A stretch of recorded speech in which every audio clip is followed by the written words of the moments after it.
ان کا ہاتھ تھام لیا۔ انہوں نے ہمیں اپنے قریب بیٹھنے کا اشارہ کیا اور آنکھیں موند لی۔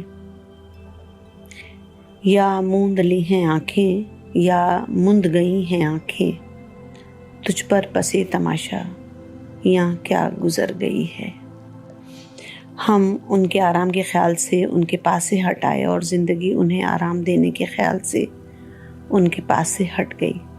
امی اپنے وظیفوں کی لاج رکھنے کے لیے انہیں آوازیں دیتی رہ گئیں۔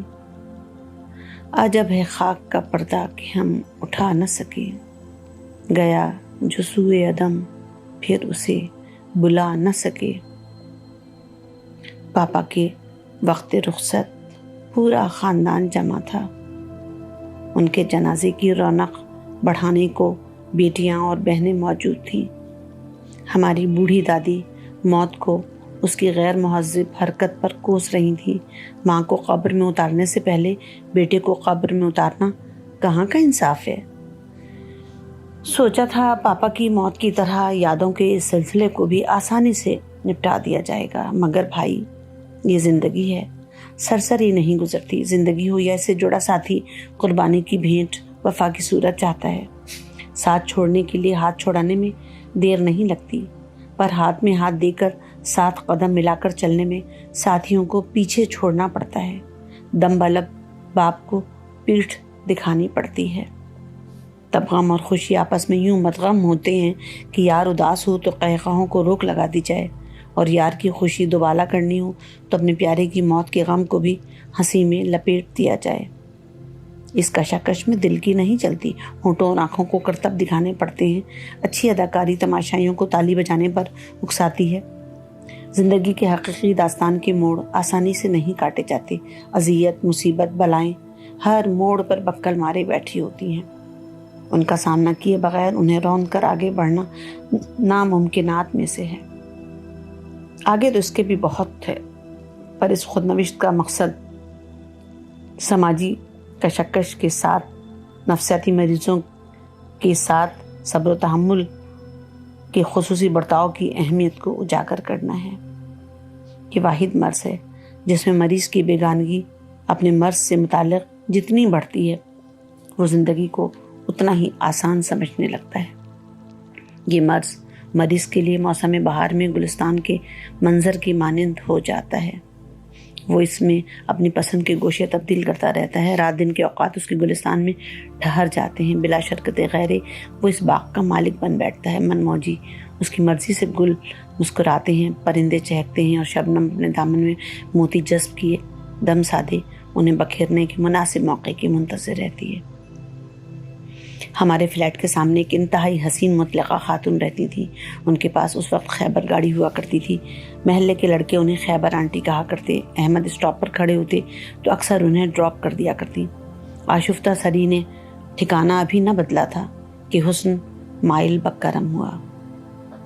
ہر گل بدن کو تکنا، آنکھوں سے چوم رکھنا، دیوانگی ہماری حد سے گزر گئی ہے۔ ان کی آنکھوں میں ستائش اس کی آنکھوں کی پیاس بجھانے لگی۔ ان کی دوستی کے ساتھ ہمارے جھگڑے بھی بڑھنے لگے۔ ایک روز کہا، محترمہ کے ساتھ ٹھٹا جانا ہے، تم بھی چلو۔ ہم نے انکار کیا۔ ضد بحث میں انہوں نے اب یاد نہیں لات لگائی یا کمر پر مکہ رسید کیا۔ ہم تکلیف کی شدت سے زمین پر بیٹھ گئے۔ خیبر آنٹی آئیں، انہوں نے ہمیں دیکھا۔ ان کے چہرے پر ہمدردی کے کوئی آثار نہ تھے، بلکہ ایک خاص قسم کی بیزاری تھی۔ ہم جیسے تیسے گاڑی کی پچھلی سیٹ پر بیٹھ گئے۔ درد کی شدت سے دوہرے ہوئے جاتے تھے۔ احمد نے رشی کو گود میں لیا اور آگے بیٹھ گئے۔ محترمہ گلشن معمار سے گاڑی بھگاتی ہوئی چلی جا رہی تھی۔ سوراب گوٹ سے راشد منہاس روڈ پر کئی ہاسپٹل آئے، ان کی گاڑی نہ رکی، نہ ہماری کراہٹیں۔ یوں لگتا تھا ریڑھ کی ہڈی کھسک گئی ہے۔ گاڑی نیشنل ہائی وے سے کراس کر گئی۔ تب ہم نے آگے بیٹھے ہوئے احمد کے کاندھے کو دبایا۔ احمد نے خیبر آنٹی سے کہا، اسے ہاسپٹل لے کر جانا ہے۔ کمال بے نیازی سے انہوں نے اپنا آدھا سگریٹ احمد کو دیتے ہوئے کہا، واپسی پر دکھا دیں گے۔ احمد نے سگریٹ پھینکنے کے بجائے منہ سے لگا لیا۔ سگریٹ ایک دوسرے کے لب پر سلگتی رہی۔ ہمیں درد نے رقابت کے ہر احساس سے عاری کر دیا تھا۔ ٹھٹا پہنچ کر محترمہ نے ہمیں کسی کے گھر چھوڑا۔ گھر کی مالکہ کو ہماری حالت پر رحم آیا۔ انہوں نے ہلدی ملا گرم دودھ اور پین کلر دی۔ شاید کوئی فرق پڑا ہو، مگر درد کی شدت نے ہر رگ میں حشر برپا کر رکھا تھا، اس لیے کسی کمی کا احساس نہ ہوا۔ 9 ماہ کا رشی ہماری تکلیف سے بے پرواہ کھانا کھا کر سو گیا۔ 2 گھنٹے بعد محترمہ واپس آ گئیں۔ میزبان نے کھانا لگایا، مگر محترمہ کھا کر آئی تھیں۔ میزبان نے شکوہ بھی کیا کہ یہ دونوں تمہارے انتظار میں اب تک بھوکے بیٹھے تھے۔ ہم سے بیٹھنا، کھڑے ہونا، لقمہ چبانا محال تھا۔ خیر، احمد نے کھانے کے بعد ہماری طرف رحم طلب نظروں سے دیکھ کر خیبر آنٹی سے چلنے کے لیے کہا۔ مجھے اس عورت کے چہرے کے وہ تاثرات آج بھی یاد ہیں، جب اس نے ہونٹوں کو سکوڑ کر ہماری طرف یوں دیکھا جیسے کہہ رہی ہو سب اوور ایکٹنگ ہے۔ خیر، ہم روانہ ہوئے۔ نیپا چورنگی کے پاس اس نے ہمیں ندیم میڈیکل سینٹر پر اتارا اور گاڑی آگے بڑھا دی۔ ہمارا رشی انہیں گود میں بار تھا کہ سگریٹ کی طلب سوا تھی۔ ہماری خاطر یہ سب بڑے تحمل سے برداشت کر رہے تھے۔ ہم ان کی درمانی، خوش خلقی اور اس عظیم قربانی پر نازاں تھے۔ ڈاکٹر کو ہم نے بتایا کہ ہم پریگننٹ ہیں۔ ڈاکٹر نے اس بات کو دھیان میں رکھتے ہوئے ہمیں مختلف دوائیں اور تکلیف سے نجات کا انجیکشن لگایا۔ ہم کہتے رہے بچے کو نقصان نہ پہنچے، لیکن ڈاکٹر نے ہمیں ڈانٹ کر خاموش کر دیا۔ ہمارا شک ٹھیک نکلا، ریڑھ کی کسی رگ کو نقصان پہنچا تھا۔ اس زمانے میں انہوں نے ہمارا بہت خیال رکھا۔ رشی ہمیں تنگ نہ کرے، اس خیال سے وہ اسے لے کر خیبر آنٹی کے گھر چلے جاتے۔ گھر آ کر ڈاکٹر کا دیا مرہم ہماری پیٹھ پر ملتے، کھانا کھلاتے، دوائیں دیتے۔ ہمارا خیال تھا کہ شاید ہم ساری زندگی بستر سے نہ اٹھ سکیں گے، لیکن چند دن بعد تکلیف کی شدت میں کمی ہونا شروع ہوئی اور ہم چلنے پھرنے لگے۔ جہاں جہاں ٹیوشن پڑھاتے تھے، وہاں سے جتنے دن پڑھایا تھا اس کے پیسے دے کر ہم سے معذرت کر لی گئی۔ ہماری غیر حاضری کے دوران دوسرا ٹیوٹر رکھ لیا گیا تھا۔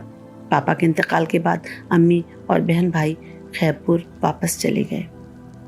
باجی نے ہمیں مشورہ دیا کہ ہم ان کے قریب ہی کسی مکان میں منتقل ہو جائیں، کیونکہ ہماری خبر گیری کے لیے اتنی دور ان کے لیے آنا جانا مسئلہ ہوگا۔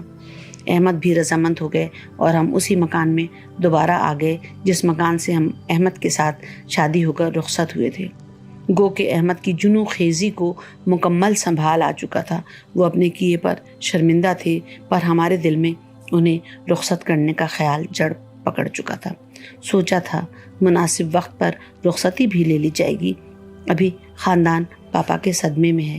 ہمارے معاشرے میں جانے کتنی عورتیں مناسب وقت کے انتظار میں سہاگن بنی قبر میں جا لیٹتی ہیں۔ معزز احباب، اگر آپ کو دیپ جلتے رہے کی اقساط پسند آ رہی ہیں تو ہمارے اس چینل کو سبسکرائب کر لیجئے تاکہ آنے والی اقساط کا نوٹیفیکیشن آپ کو بر وقت ملتا رہے۔